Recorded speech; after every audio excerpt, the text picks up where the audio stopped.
This is a very difficult record to review, very difficult indeed.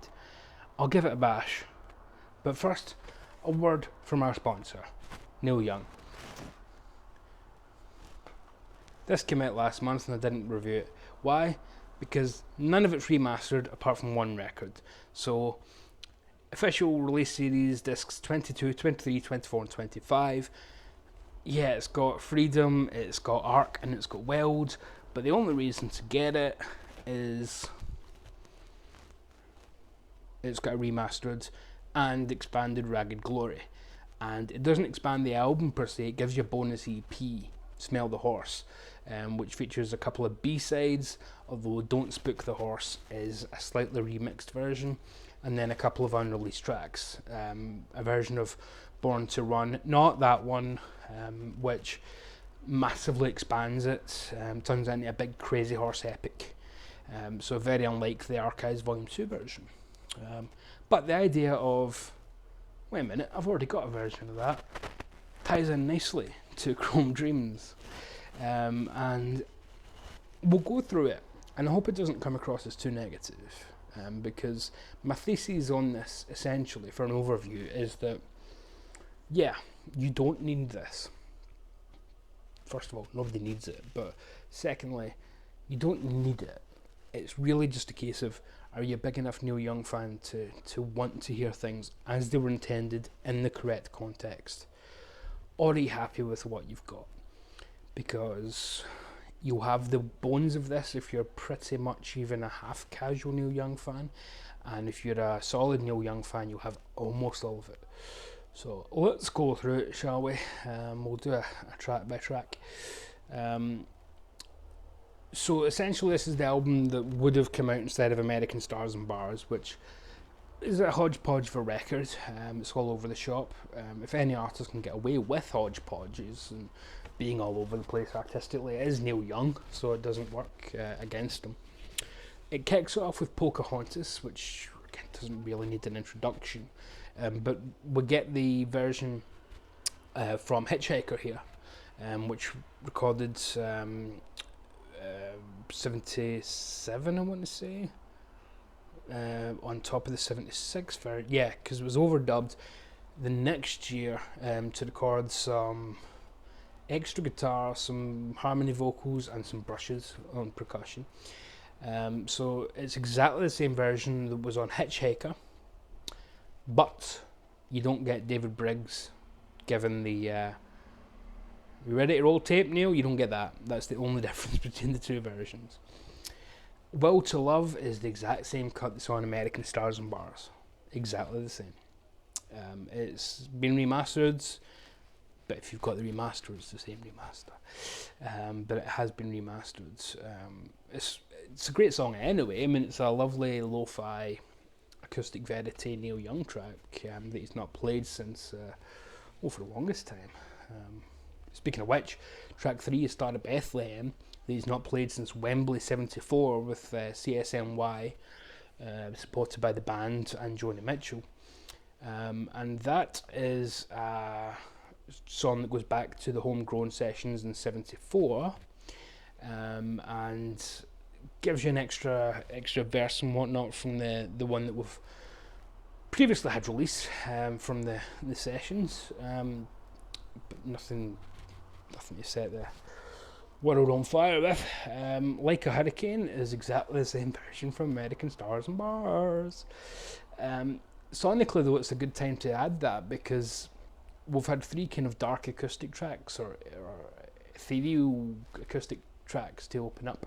So to go straight in with side 2 being Like a Hurricane with that really, really odd, even for Crazy Horse, it's such an unusual track. I think it's sonically one of their finest moments, if not the best moment.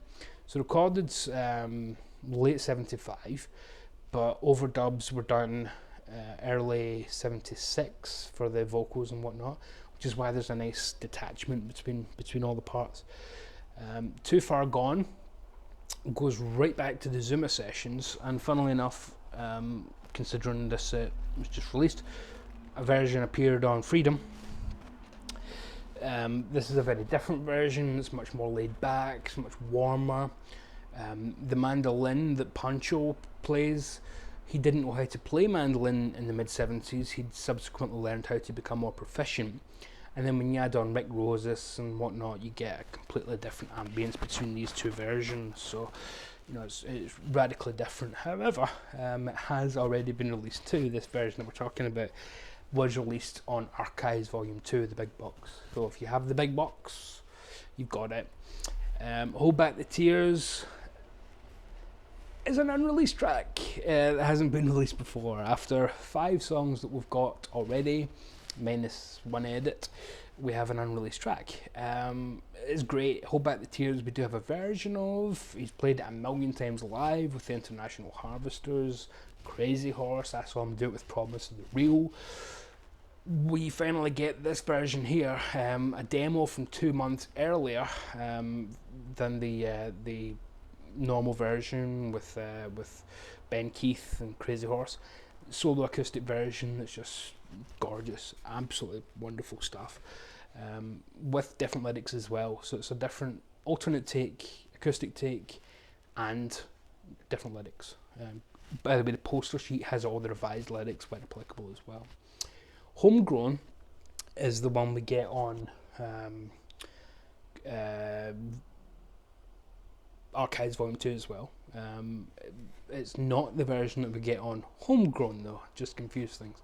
So we have the electric version, we have the acoustic version, and it's the electric version that's used here to represent Homegrown, which is fine. It's a really fun song, and it gives a bit of energy to the acoustic stuff, which I think helps, because as good as the Homegrown record was, it was such a downer. It wasn't one you could stick on a Friday night. So it's terrific. Captain Kennedy would pop up on American Hawks and Doves, which itself was a hodgepodge album. That was very much Neil just looking to see what he had lying around. He didn't have much. We went back to the Hitchhiker project and took out a song about a sailor that's been called off to war. It's gorgeous stuff, but it's the 3rd time it's been released, because this is the same version from Hawks and Doves and Hitchhiker. It's the 3rd time it has been released as part of an album. Not bad going, Captain Kennedy. You're in line for a promotion, son. Stringman famously was a song that he only played a few times. He played it in '76 in London, a few times in the 80s. He played it with Stills Young, which is where quite a lot of the recordings of the bootlegs come from, and then randomly pulled it out of the vaults for MTV Unplugged in '93, just very randomly. The version that we have here is the '76 London recording, with overdubs from CBS London studios recorded the next day. So it's the version from the Hammersmith Apollo, March the 31st, with April the 1st overdubs to tidy it up a little bit. But that's exactly the same one that we do have on Archives Volume 2. So Sedan Delivery gives us a completely new version of a classic. So we know Sedan Delivery from Rust Never Sleeps, of course, which is absolutely gorgeous. The version from '78, St. Paul, Minnesota, it's punky and upbeat and fun and nuts. But we have something very different on this. It shows you the difference, because this is from May '75, so 3 years earlier. It didn't have that punkiness, because punk hadn't hit. So we get a version here that's much more traditional, heavy but slow, dirgy Neil Young Crazy Horse sound. It's really cool. It's a very different version of Sedan Delivery, and whenever you see them live, they always play the fast version. So it's really cool to get to hear, after 45 years, a completely different version of Sedan Delivery, as was intended, before punk and being played live, of course, kind of changed their attitude. Powderfinger, Neil's 3rd most played song of all time, after Heart of Gold and Cinnamon Girl, is a classic, of course. Again, We've heard the original version on Rust Never Sleeps, but that's the Crazy Horse version, which I absolutely adore. It's top 5 Neil Young songs for me, probably. If anyone's interested, my favourite Neil Young song is Ambulance Blues, from On the Beach. But this version is not the one from Rust Never Sleeps. It's a solo acoustic version. It's the same one we had on Hitchhiker, though. So again, it's not new to us. It's, you know, it's new, but it's not new. Yeah, it's a gorgeous song anyway. To hear it done solo acoustic gives it that much more folky homespun feel, which suits the lyrics a lot more than a Crazy Horse version do. Look Out for My Love. It's the same version. How many times have I said is the same version? Same version that you have on Comes the Time.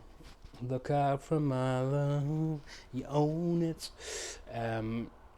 There's a great story behind that song about them being on a coke downer, then, you know, and somebody's wife coming into the studio and bearing a bit of skin, which perked them up, and then they instantly recorded this version.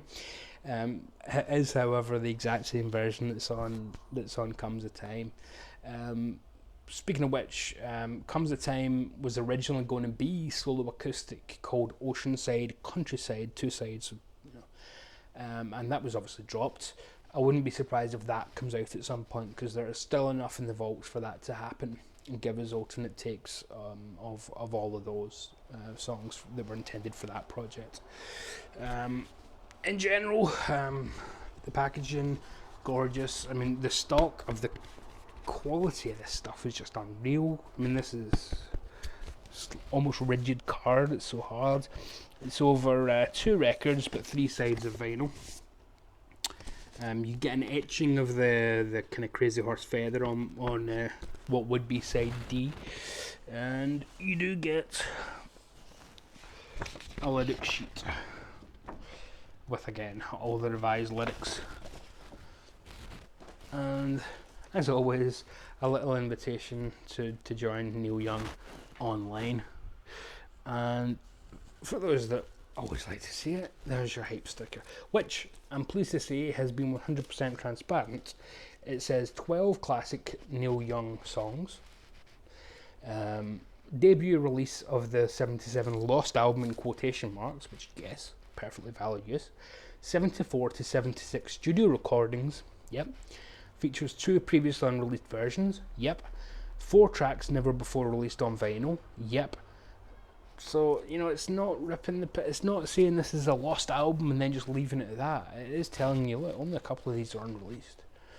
So, you know, caveat tempora. I don't think this will sell itself to any Neil Young fans outside of those who already know probably 95% of the stuff that I've talked about. But at the same time, it should, because this...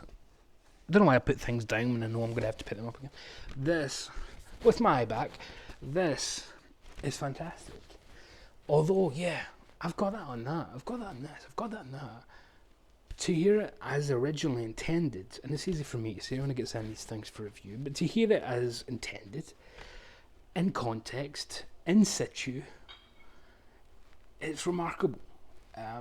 You know, and it's not definitive, because here's another bloody version that was going to be used. You know, here's some more different track listings for the album.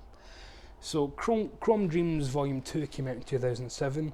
We finally have Chrome Dreams Volume 1 being released now. Is that the end of it? No, I still think we'll see Oceanside Countryside, and even after that there's still plenty of 70s stuff in the vaults. I know we're going to be moving into the later 70s and 80s with Archives Volume 3 and whatnot and beyond, but there's still so much to be mined from the 70s with Neil. It's such a prolific period from. It doesn't have periods that aren't prolific, to be honest. It's quite remarkable, and just to confirm what it does say in the back there, it does indeed confirm which tracks are unreleased and which are different versions and blah blah blah. So nobody can go in here saying they were hoodwinked.